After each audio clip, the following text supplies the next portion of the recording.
Those of you old enough in the room, I want to take you back to the summer of 2002. And I was here in Manchester, and it was the summer of the Commonwealth Games. And the city was alive with optimism, and it was a wondrous place to be. I was loving living and working here. And I had the most amazing social life. I basically grew up in the Haçienda. And I was living my best life with an incredible bunch of generous and gorgeous friends. But there was one thing missing.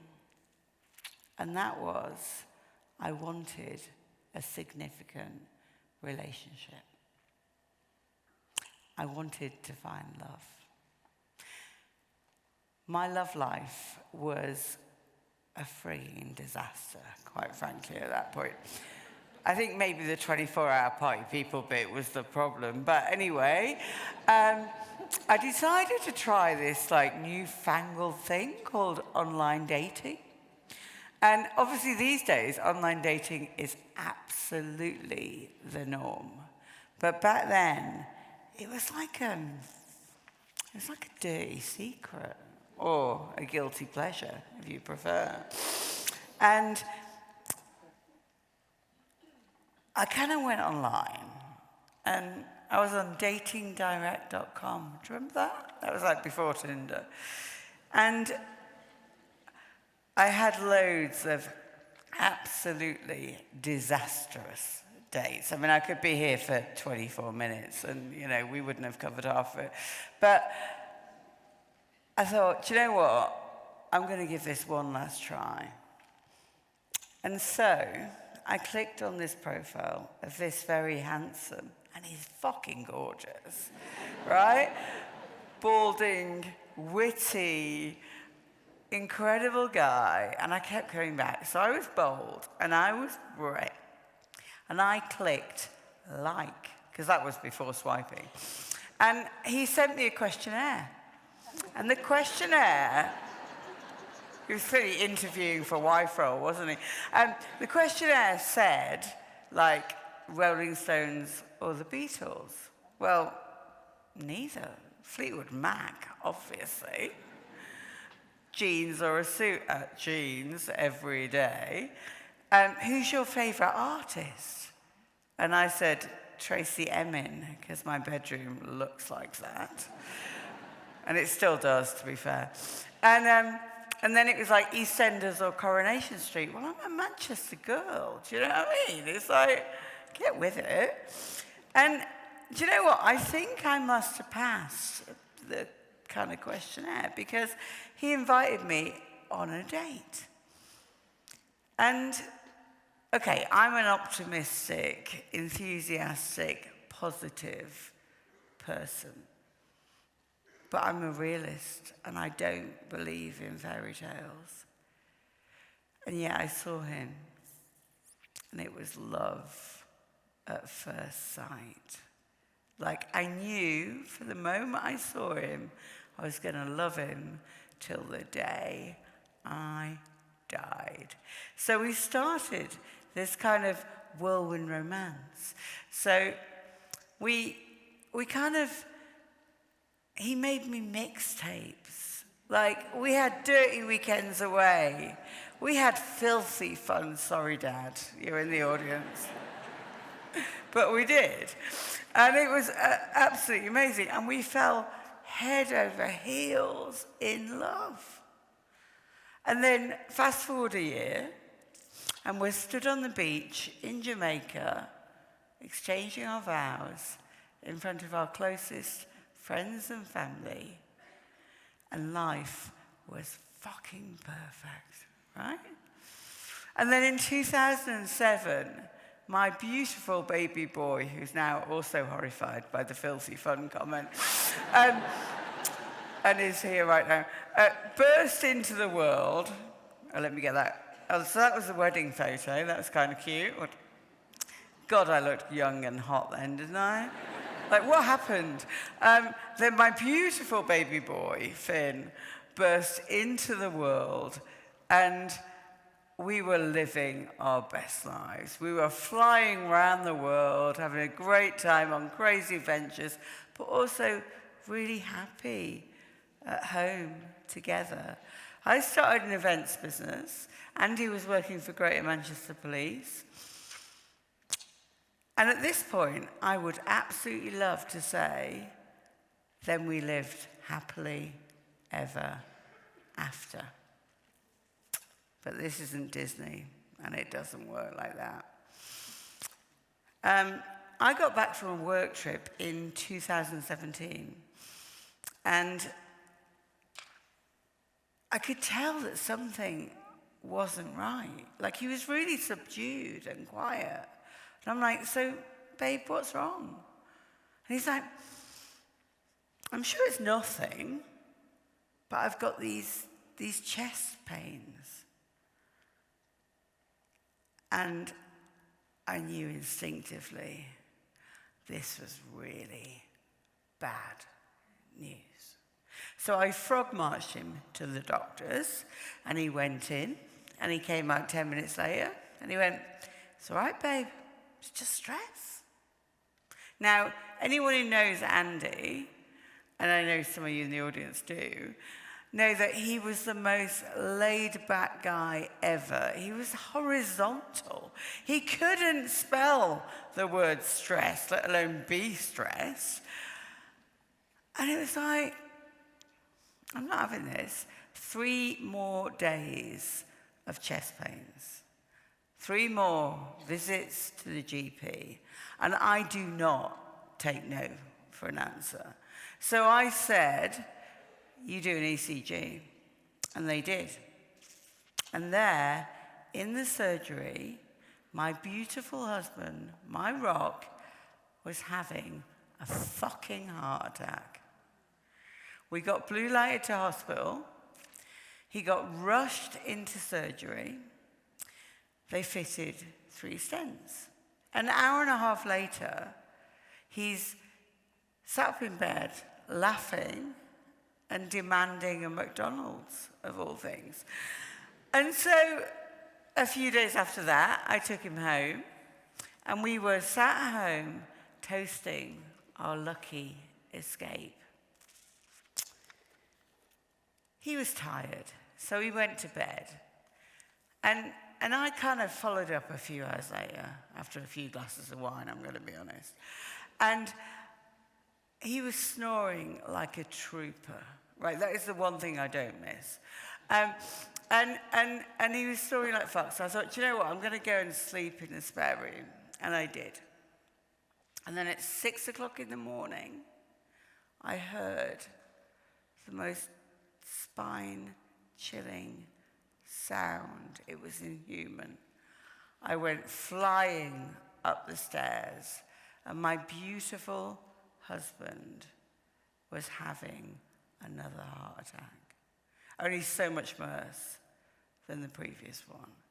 Like, the stents had failed. I dialed 999. I did CPR for 40 fucking minutes, waiting for the first responders to arrive. They rushed him into ICU, and he was put in an induced coma. And we spent 2 weeks praying and hoping, and I'm an atheist, right? But I was praying and hoping and willing the best. And I spent those 2 weeks telling my friends, his friends, my family, and my son that it was going to be okay. Because it had to. He had to get through this. And after those 2 weeks, the consultant came to me and he said, Mrs. Wake, I'm so sorry. He suffered a catastrophic brain injury. He was starved of oxygen to his brain during those 40 long minutes. So I can do CPR, but I'm a bit shit at it. So, don't ask me to do it. And I entered this horrible phase of purgatory, of knowing in my deep gut, he was never going to get better. But I didn't know when that hell was going to end or how long we had with him.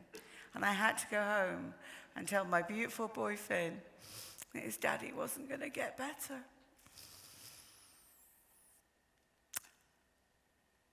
Every visit was hell. He didn't know where he was, he didn't know who he was, he didn't know who I was. And I was kind of grateful for that.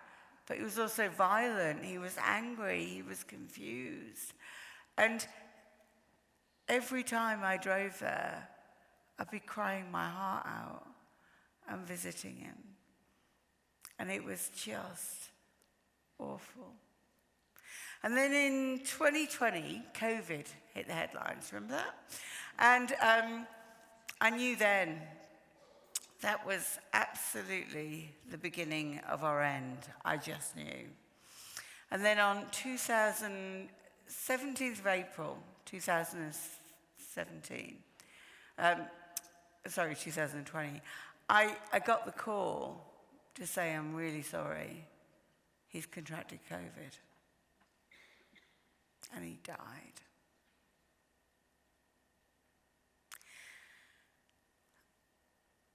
And my world ended.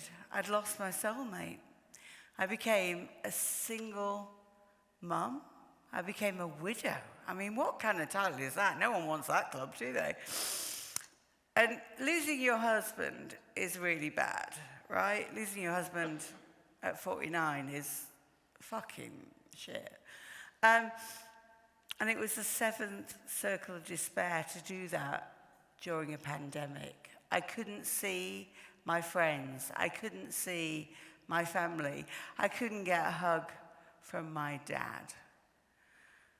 I couldn't get out of fucking bed in the morning. Do you know what I mean? It was just, I was literally, and I was supposed to, at this point, like, I'm running a business, employing 30 people who are looking at me to try and navigate their way out of a pandemic. An events business, that was fun during the pandemic. And I couldn't get past the wine rack in the morning, I'm going to be honest. Do you know what I mean? My drinking increased. I was in the darkest depths of despair. But eventually, through the amazing support of my friends and family, many of which are here today, so thank you,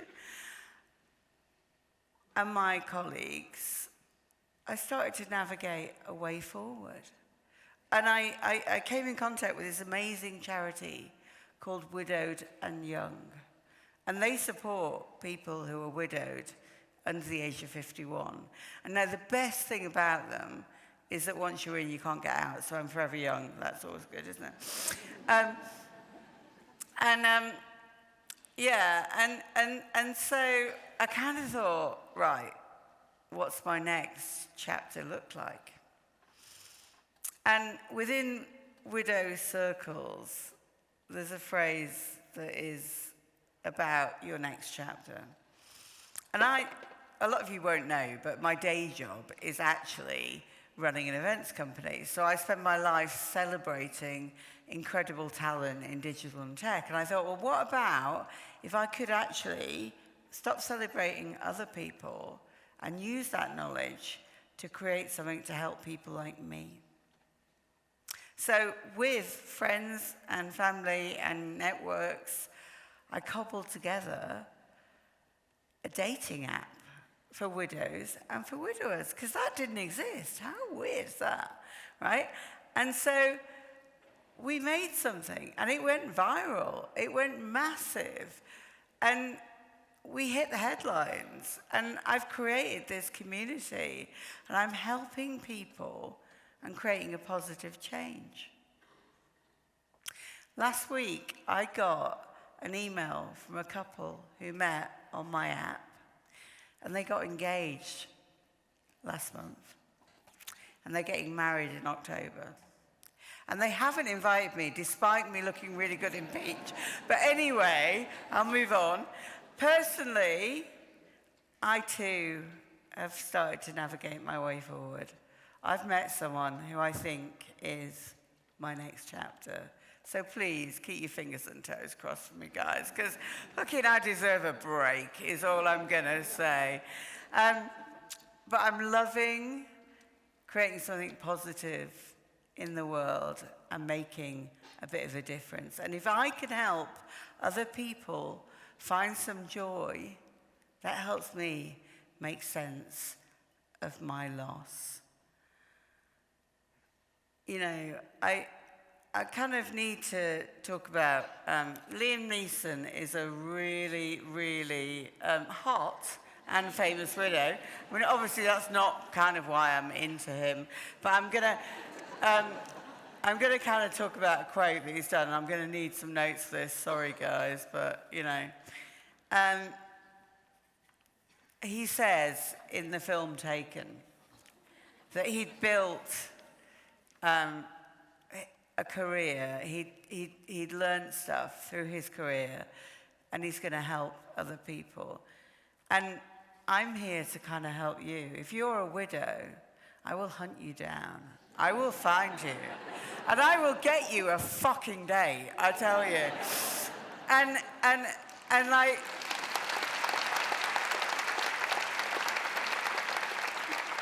what I will tell you is there is hope after grief. And I am stepping forward into the light after a very dark time. But you know what? The one thing I do know, there wouldn't be anyone prouder of me than my darling, my beautiful Andy Wake. This one was for you, baby.